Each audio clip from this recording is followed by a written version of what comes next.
Estamos aqui para entrevistar o professor Evandro Fernandes sobre a escola inclusiva e o professor. Qual é o seu conceito de educação inclusiva? Uma educação que não admite nenhum ato de exclusão de qualquer ser humano e consegue valorizar as diferenças, sejam elas de religião, sejam elas de cor, de raça, ou de condição socioeconômica, ou também de condição física, né? Nesse sentido, as pessoas com deficiência. Então, é uma educação que valoriza todas as diferenças e forma o cidadão para ele participar da sociedade de forma ativa, que tenha garantido todos os seus direitos. Em sua opinião, e mediante observação, como é a participação da família na inclusão dos filhos com deficiência na escola? Aí nós estamos em um ponto crucial, que é a participação da família ao matricular os filhos com deficiência na escola. Alguns anos atrás, nós não conseguíamos ver na escola brasileira as pessoas com deficiência de forma ativa, como hoje a gente percebe aqui e acolá, nos estabelecimentos de ensino. Porque as pessoas com deficiência, elas eram colocadas assim, de forma que elas ficassem dentro dos seus quartos, que não tinham convívio, porque a sociedade condenava esse tipo de pessoa, né? A sociedade excluía de forma direta essas pessoas. Mas com o desenvolvimento da política para a pessoa com deficiência, os movimentos de pessoas com deficiências começaram a fazer com que houvesse mais direitos dessas pessoas com deficiência. E aí, com esses direitos, houve a obrigatoriedade de matricular os alunos com deficiência nas escolas. Com essa obrigatoriedade, a família agora recorre à escola para não ser penalizada. Mas ela coloca o aluno lá e esquece que ele está lá, que ele precisa também ser acompanhado pela família.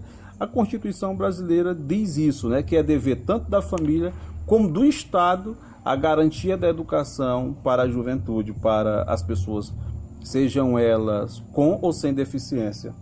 Em sala de aula, o professor percebe que o aluno com deficiência é incluído? Tá aí. Aí o aluno é matriculado na escola.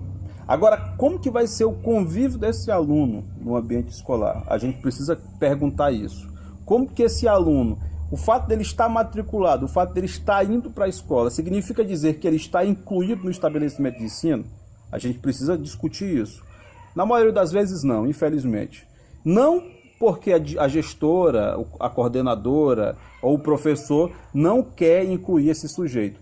É porque a escola, infelizmente a escola pública e a escola também particular, não tem um incentivo do Estado para que os profissionais da educação possam, de forma direta, utilizar de ferramentas que incluam, né, o aluno com deficiência. E aí a formação dele fica complicada.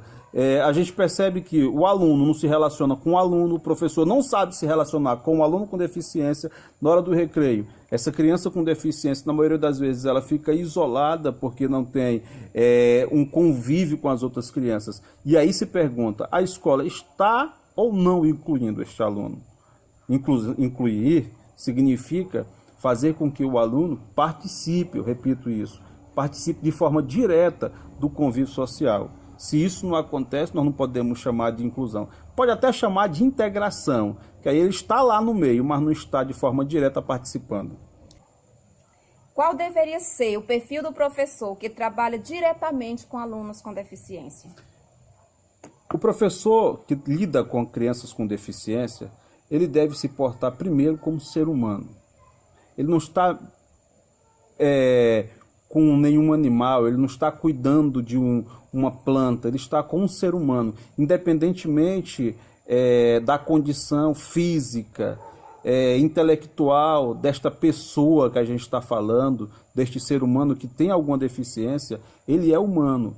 E o professor precisa ser humano para entender que ele deve se comportar frente àquele aluno com humanidade. Essa humanidade é vinculada exatamente na questão do amor à profissão, no amor aos seres humanos, no amor à garantia dos direitos humanos para todos. É essa que deve ser um professor que deva primar e prismar, né, pelos direitos humanos. Agradecemos a sua participação. Muito obrigada.